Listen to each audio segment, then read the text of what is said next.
Daylight savings time. This one is so exciting. Spring ahead daylight savings time that we in the United States experience in March because it means that we get extra daylight hours. Winter is done, spring and summer are coming. However, you're here because you're nervous about how it's going to affect your child's sleep. And I'm here to say, don't worry about it. We will figure it out together. My name is Sarah Vasio and I am the owner and pediatric sleep expert of Your Zen Baby Sleep. Over the past several years, I have helped over 400 families stop searching and start sleeping. Let me help you get sleep on track through daylight savings time.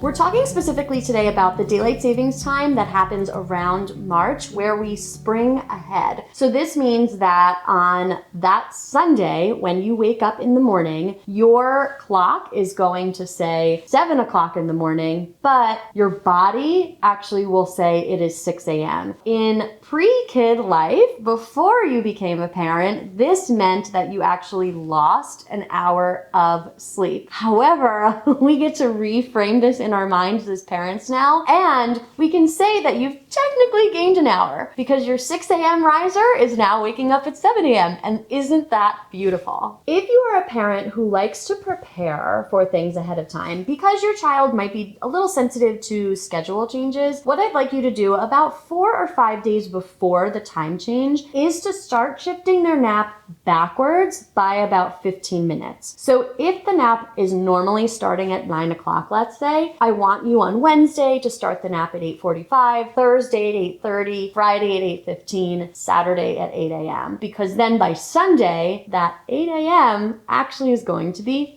9 a.m. on the clock. And this is a really slow and gradual way to adjust nap schedules. You'll do the same thing for the bedtime schedules over the course of about 4 or 5 days, 15 minutes earlier. The second option, and really the one that I prefer to use myself as a parent and that I recommend the most to my families, is to just go cold turkey. So on Sunday morning when you wake up, jump for joy and enjoy a 7 a.m. wake up because you're probably used to something much earlier than that. And then just look at your clock and use that as your guide going forward. So on Sunday, if the nap is normally scheduled for 9 a.m., on Sunday, put them down at 9. Their body is going to say 8, but they will adjust. If your bedtime is normally 7:30 p.m., put them down at 7:30 p.m. Their body is going to say it's 6:30, but they will adjust. What science tells us is that for every hour of a time difference, it takes about a day to adjust. So I normally see that for kids, it takes a little bit longer than that. So we may not see them completely smoothed out and back to their old schedule until about the Tuesday or Wednesday after the time change. But this happens in adults too, right? It's just a wonky thing to have to deal with. So cold turkey is my best practice recommendation for families dealing with the spring forward daylight savings time change. If your sleep is really off and daylight savings time has made it worse and this video hasn't really helped with the schedule adjustments, you might need more personalized attention to get your sleep on track. So head over to my website to learn more about how I help families and work with them one-on-one to stop searching and start sleeping. If you found this video helpful, go ahead and click the like button. Be sure to subscribe to my channel to stay up to date on all of the latest baby, toddler, and preschool sleep content. And be sure to turn on notifications so you can be the first to know when I publish my weekly sleep tip video. From my living room to yours,